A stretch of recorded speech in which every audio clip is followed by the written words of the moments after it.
Mheshimiwa DC, funga hapa mpaka mwenye baa na mhusika atakaporipoti ofisini kwako.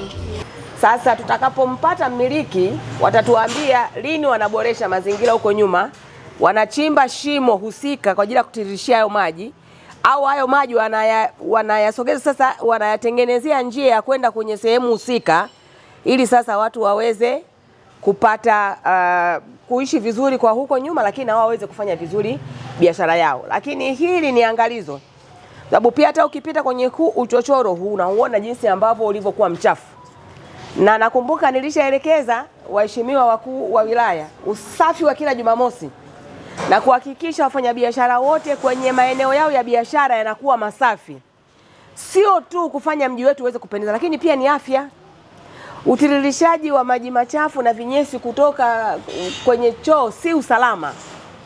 Sasa hivi ni kipindi cha karibu ya mvua, tunategemea mvua zikianza kunyesha hivi zikakutana na hayo maji machafu hapo nyuma, kipindupindu kikiamka, watasema serikali njooni mje msaidie watu huku. Hilo inatukera sisi kwa sababu harufu inatoka ya kutosha, maji mpaka mlangoni kwetu.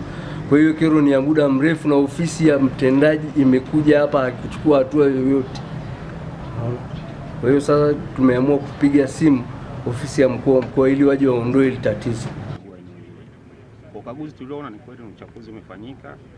Mbali na uchafuzi, pia mazingira ya nje ni machafu, hasa mitaro inayomzunguka. Kuna utupaji wa makopo mengi maeneo yale. Kwa hiyo tuweza kuchukua taarifa na kuweza kumtafuta mhusika, kupokea simu. Baada ya kumpata tulimpa wito kuja halmashauri, lakini hakuweza kufika hadi wakati huu.